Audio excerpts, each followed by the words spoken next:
नमस्कार साथियों, मैं दीनानाथ सिंह इस अनेकांत दृष्टि चैनल पर आप सबका हार्दिक स्वागत करता हूं। साथियों, जैसा कि हम सभी जानते हैं कि हमारा देश भारत एक धर्मपरायण देश है और यहाँ सभी धर्मों के मानने वाले मनुष्य विद्यमान हैं और हमारे भारत में ही अनेक धर्मों के मानने वाले लोग रहते हैं और बिना किसी बाधा के और बिना किसी रुकावट के ये सभी एक दूसरे में के धर्मों के पालन में सहयोग प्रदान करते रहते हैं और अपने अपने धर्मों को पालन करते हुए शांतिपूर्वक अपना जीवन व्यतीत करते हैं, अर्थात उनमें कोई वैर भावना नहीं रहती। इसीलिए हमारे देश को धर्मनिरपेक्ष राष्ट्र कहा जाता है। तो साथियों, हमारे देश में धर्म को लेकर जो कर्मकांड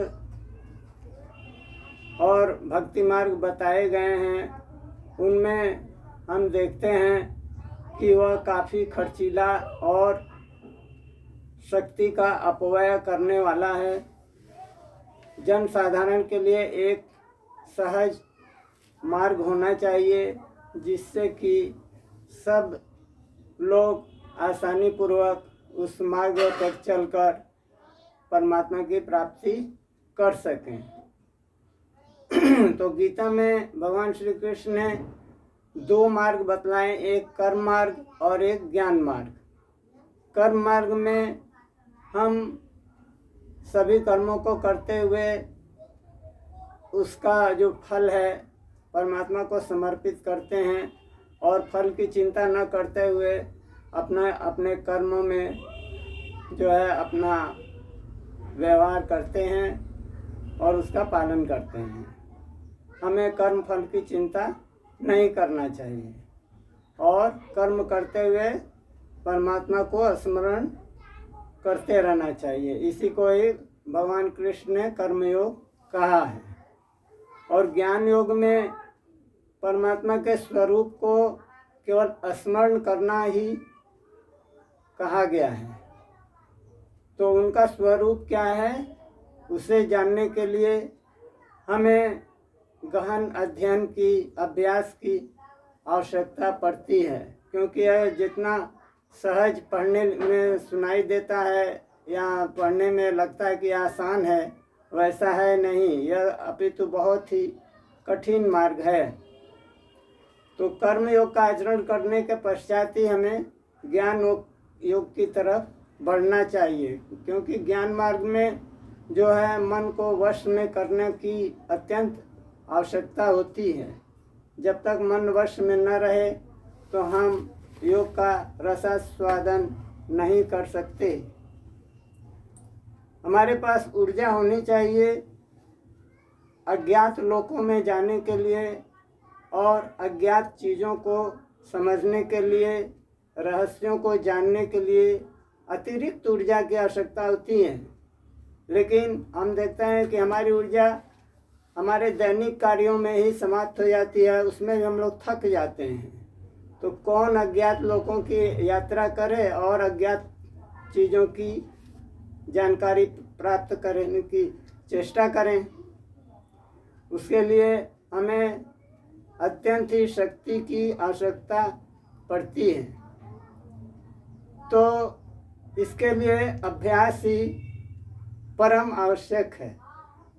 यदि हम प्रतिदिन एक आध घंटा ही बैठें ब्रह्म मुहूर्त में परमात्मा के ध्यान में, तो यह धीरे धीरे अभ्यास बढ़ते बढ़ते हमारा मन एकाग्र होने लगेगा और हम देखेंगे कि हमारा मन जो है परमात्मा में स्नेह स्नेह स्थिर होता जा रहा है।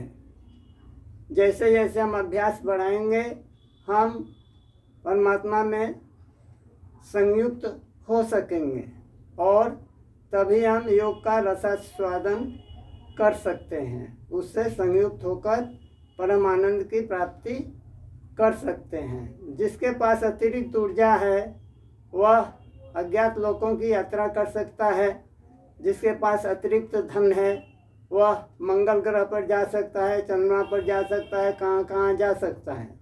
लेकिन हमारे पास नहीं है तो हम कहीं की भी यात्रा नहीं कर सकते।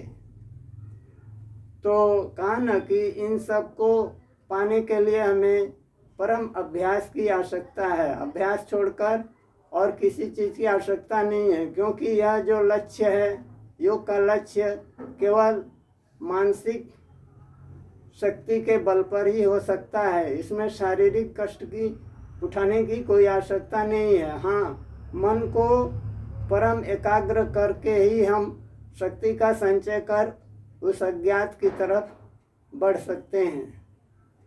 तो अभ्यास ही इसमें मुख्य है। तो इन मार्गों में हम देखते हैं कि धर्म को जो है एक व्यवसाय का रूप दे दिया गया है। परमात्मा तो किसी मूर्ति में नहीं, किसी मस्जिद में नहीं, किसी गुरुद्वारे में नहीं, या जो जो धार्मिक स्थल हम लोगों ने बनाए हैं उनमें तो परमात्मा का निवास नहीं है। यह तो धर्म के ठेकेदारों ने अपना एक पेशा बना लिया, व्यवसाय बना लिया है और भोली भाली जनता को ठग रहे हैं, दान दक्षिणा ले रहे हैं। क्या परमात्मा मूर्ति में है कि गुरुद्वारे में है कि मस्जिद में है या कि और अन्य धर्म स्थलों में है? धर्म स्थल आज जो हैं वे मृत प्राय हो गए हैं, उनमें अब कोई चेतना रह नहीं गई है। धार्मिक तरंगें समाप्त हो गई हैं, क्योंकि हमारा लक्ष्य जो है अब बाह्य आडंबरों की तरफ बढ़ते जा रहा है। हम बाहरी वस्तुओं पर अधिक निर्भर होते जा रहे हैं। तो धर्म स्थल भी वैसे ही हो गए हैं, जैसे हम हैं वैसा ही वह भी अपना स्वरूप बदल लेते हैं, क्योंकि उनमें तो कोई चेतना नहीं है। चेतना तो हम में है, तो हमारी चेतना जैसी रहेगी उसी के अनुसार हमारे अंदर से तरंगे निकलेंगी और चारों तरफ फैलेंगी। तो उस शक्ति को प्राप्त करने के लिए हमें अपने अहंकार को विलीन करना होगा। तभी हमारे अंदर क्या होगा, परमात्मा की शक्ति उतरेगी। क्योंकि खाली पात्र जब रहेगा तभी दूसरी वस्तुएं उसमें प्रवेश कर सकती हैं। यदि हम अपने अहंकार में भरे रहेंगे, शारीरिक चेतना पर जीते रहेंगे, तो आध्यात्मिक चेतना का विकास नहीं हो पाएगा। परमात्मा की ऊर्जा हमारे अंदर नहीं प्रविष्ट कर सकती है। हमें एक खाली पात्र की तरह होना चाहिए। तो जैसे भगवान कृष्ण ने कहा है कि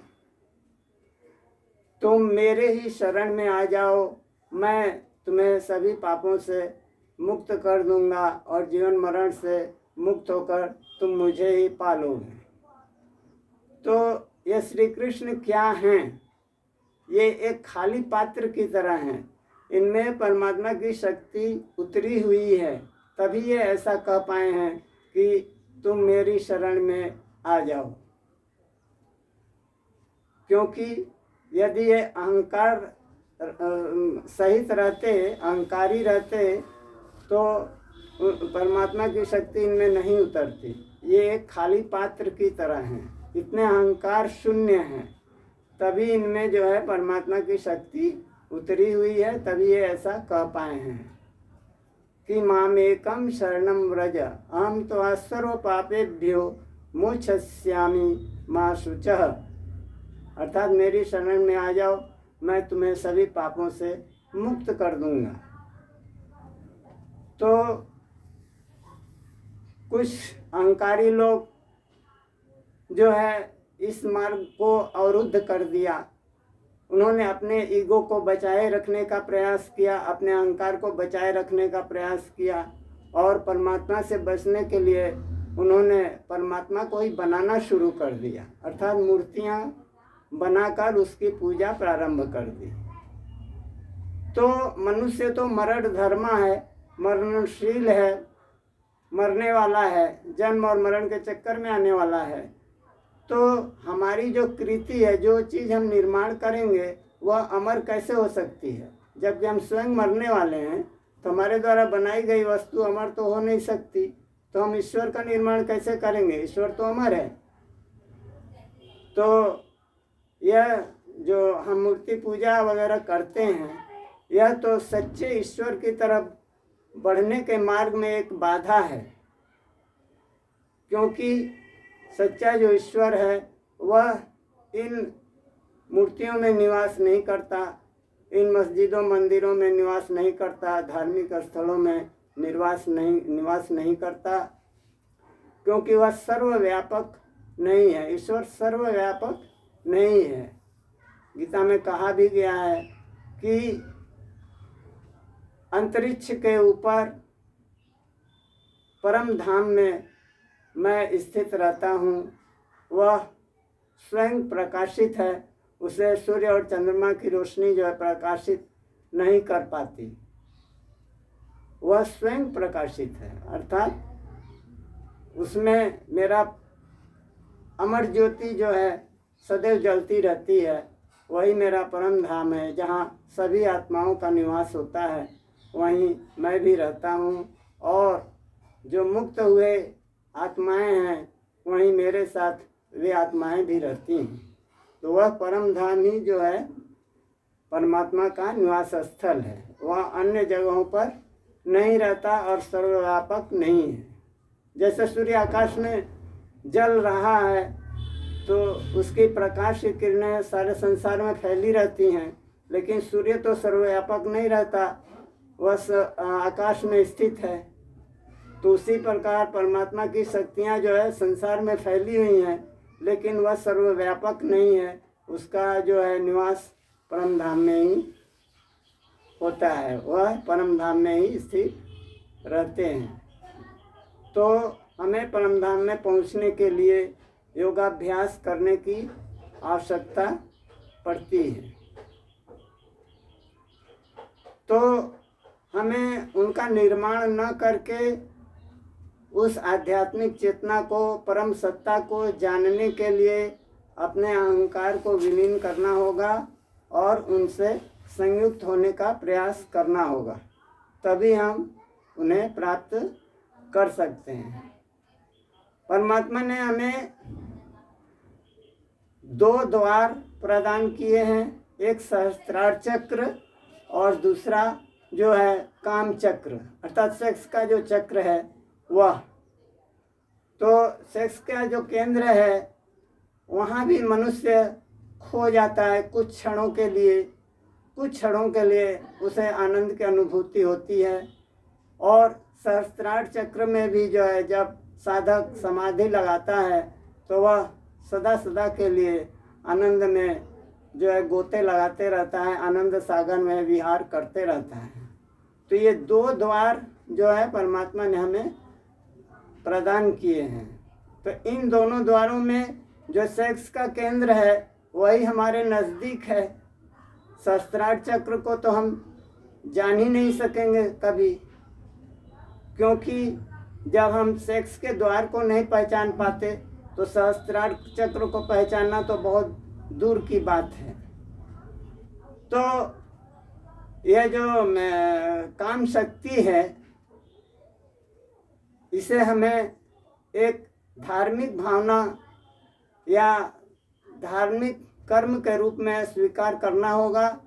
ठीक वैसे ही जैसे हम मंदिर में जाते हैं और ईश्वर को नमन करते हैं, उसकी साधना करते हैं, उसी तरह इस काम शक्ति को जो है हम धर्म की दृष्टि से, सर्वोच्च दृष्टि से देखें और उसे सम्मान प्रदान करें, क्योंकि वहीं से एक नया शिशु जन्म लेकर इस पृथ्वी पर आता है और अपना कार्य इस संसार में करता है, जिससे कि संसार की जो है भलाई होती है।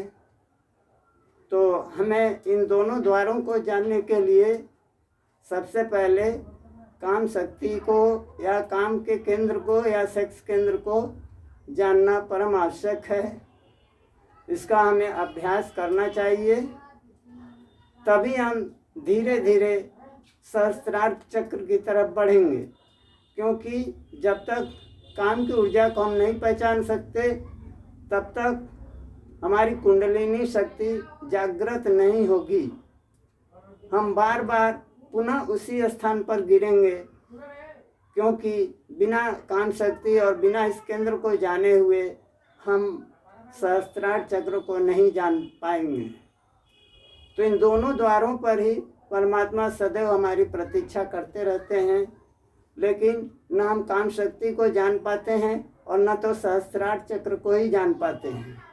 इन दोनों केंद्रों को हम नहीं जान पाते और बीच में ही झूलते रहते हैं। हमारी यात्रा न नीचे की तरफ जा रही है और न तो ऊपर की तरफ उठ रही है, हम बीच में ही घूम रहे हैं। तो हमें काम केंद्र को या काम शक्ति की जो है जानकारी प्राप्त करने के लिए उसकी भी एक तपस्या करनी पड़ेगी, उसकी भी साधना करनी पड़ेगी, क्योंकि वहीं से एक नया जीवन प्रारंभ होता है। तो हमें काम को एक आदर की दृष्टि से देखना चाहिए और उसे ठीक उसी तरह जो है व्यवहार में लाना चाहिए, जैसे कि हम मंदिर में जाकर ईश्वर का ध्यान करते हैं। तभी हम में एक नवीन चेतना, नवीन ऊर्जा जो है जागृत होगी और वह ऊर्जा धीरे धीरे ऊपर उठकर सभी चक्रों को वेधती हुई सहस्त्रार्थ चक्र में पहुँचेगी, जहाँ की परमात्मा सदैव हमारी प्रतीक्षा करते रहते हैं। तो मेरे कहने का मतलब, हमें इन दो द्वारों को जानना चाहिए और ये जो बाह्य आडंबर हैं इनसे हमें बचना चाहिए, क्योंकि सच्चे ईश्वर की प्राप्ति में ये बाधक हैं। ये कर्म कांड बहुत ही रोड़ा अटकाते हैं और हम लोग सच्चे ईश्वर की तरफ बढ़ नहीं पाते। इसलिए हमें इन मूर्तियों को बनाने की कोई आवश्यकता नहीं और न तो इन कर्म कांडों को अपनाने की कोई आवश्यकता है। सच्चे ईश्वर की प्राप्ति के लिए हमें गीता का अध्ययन करना चाहिए, जिसमें भगवान कृष्ण ने योग का जो है सर्वोच्च ज्ञान प्रदान किया है। रामायण और महाभारत से भी अधिक उल्लेखनीय है श्रीमद् भगवद गीता, जिसे भगवान कृष्ण ने सारे संसार को अर्जुन को निमित्त बनाकर प्रदान किया है।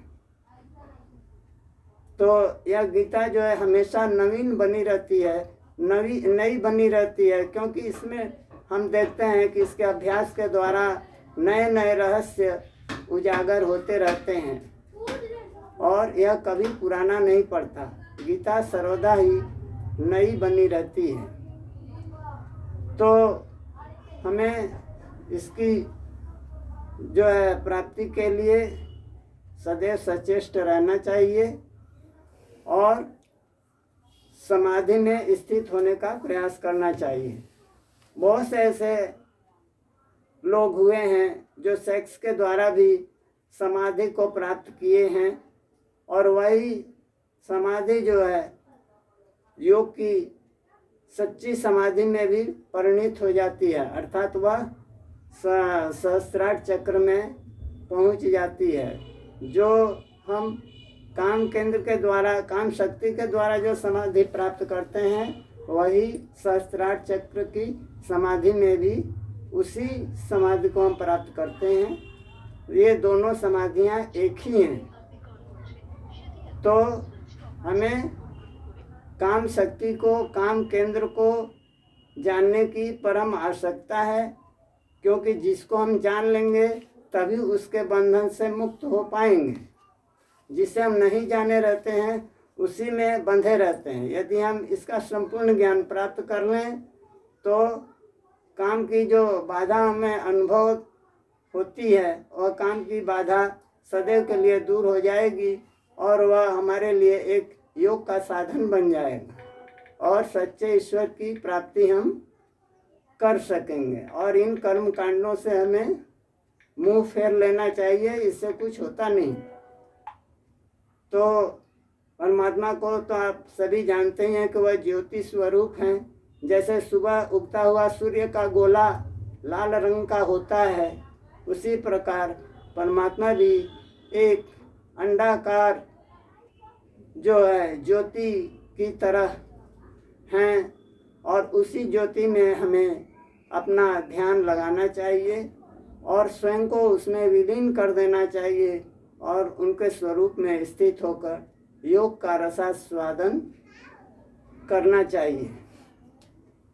इस प्रकार हमें सच्चे आनंद की प्राप्ति हो सकेगी। सर्वेंद्रिय गुणाभ्यासम सर्वेंद्रिय विवर्जितम असक्तम सर्वभ्रीश्चैव निर्गुणम गुणभक्तृच। यह संपूर्ण इंद्रियों को विषयों को जानने वाला है परंतु वास्तव में सभी इंद्रियों से रहित है। परमात्मा के विषय में कहा गया है कि वह सभी इंद्रियों से रहित है, अर्थात आँख कान नाक आदि आदि जो अंग हैं उन्हें नहीं है, लेकिन उन सभी का जो विषय है उसे वे जानते हैं। यही उनकी विलक्षणता है। तो वह अपनी शक्ति के द्वारा सभी का धारण पोषण करने वाले और निर्गुण होने पर भी गुणों का भोगने वाले हैं। अर्थात कोई भी इंद्रिय नहीं है, लेकिन इंद्रियों का जो विषय है उसे वह बिना इंद्रियों के भी जान लेते हैं और उसका जो है विषय है उससे संयुक्त रहते हैं। उन्हें शरीर की कोई आवश्यकता नहीं रहती है। बह्यंतश्च भूतान्माचरम चरमेव च सूक्ष्म तत्व ज्ञान विज्ञेयम दूरस्थम चालिके च ततः। वह चराचर सब भूतों के बाहर भीतर परिपूर्ण है। सभी भूत अर्थात अग्नि जल वायु आकाश और पृथ्वी और जो वस्तुएं हैं उन सब में अंदर और बाहर वही उपस्थित हैं। अर्थात परमात्मा सभी में उपस्थित है, अर्थात उनकी शक्तियाँ उतरी हुई हैं। वह स्वयं नहीं स्थित हैं, उनकी शक्तियाँ उनमें भरपूर हैं। वह सूक्ष्म होने से अविज्ञेय है तथा अति समीप में और दूरी में भी स्थित वही है। वह परमात्मा इतना सूक्ष्म है कि जानने में वे नहीं आते और अति समीप में जिन्होंने जान लिया है उनके लिए वह परमात्मा बिल्कुल समीप है, नज़दीक में है, और जिन्होंने उन्हें नहीं जाना है उनके लिए वह नज़दीक होते हुए भी अत्यंत दूर हैं। अच्छा, अविभक्तम च भूतेषु विभक्तमिव च स्थितम भूतभृत्यं च तन्द्रेयं ग्रहिष्णु प्रविष्णु च। वह परमात्मा विभाग रहित एक रूप से आकाश के सदृश परिपूर्ण होने पर भी चराचर संपूर्ण भूतों में विभक्त सा स्थित प्रतीत होता है तथा वह जानने योग परमात्मा विश्व रूप से भूतों का धारण पोषण करने वाला और रुद्र रूप से संहार करने वाला तथा ब्रह्मा रूप से सबको उत्पन्न करने वाला है। जैसे अनेक घट में हम जल भर देते हैं, उनमें आकाश की परछाई दिखाई पड़ती है, तो वह आकाश अलग अलग नहीं हो जाता। सभी घटों में वह जो है एक ही आकाश दिखलाई पड़ता है, लेकिन घड़े अधिक हैं तो वह आकाश अलग अलग प्रतीत होता है, लेकिन आकाश तो एक ही है। उसी प्रकार सब में जो है परमात्मा की शक्ति उतरी हुई है तथा लेकिन अलग अलग अनुभव में आती है, लेकिन वह परमात्मा तो स्वयं एक ही है। वह जानने का जो है हमें भ्रम होता है कि सबकी जो है मतलब परमात्मा अलग अलग हैं, लेकिन वे आकाश के सदृश एक ही हैं। ज्योतिष्मापि तरुज्योतिस्तमसः परमुच्यते ज्ञानं ज्ञेयं ज्ञानगम्यं हृदि सर्वस्य विष्ठितम्। वह पर ब्रह्म ज्योतियों का भी ज्योति, ज्योतियों का भी ज्योति मतलब जैसे सूर्य चंद्र तारों की जो ज्योति है, उन सभी का ज्योति जो है वह परमात्मा है। उन्हीं की ज्योति से सभी में ज्योति का आभास हमें होता है, लेकिन दिखाई पड़ता है कि वह सूर्य की रोशनी है, वह चंद्रमा की रोशनी है आदि आदि, लेकिन वह सभी ज्योति जो है परमात्मा की ही रहती है। वह परमात्मा बोध स्वरूप जानने के योग्य तथा तत्व ज्ञान से प्राप्त करने के योग्य है और सबके हृदय में विशेष रूप से स्थित है। अतः हमें उन्हें जानने का प्रयास और अभ्यास करते रहना चाहिए। वही सच्चे ईश्वर हैं, ज्योति स्वरूप परमात्मा। अतः हमें मूर्ति पूजा की तरफ ध्यान न देकर उस सच्ची चेतन शक्ति को जानने का, उस परम सत्ता को जानने का प्रयास करना चाहिए, जो कि स्वयं ज्योति स्वरूप है। अब इतना कहकर मैं अपने वक्तव्य को विराम देता हूँ। आप सभी को बहुत बहुत धन्यवाद।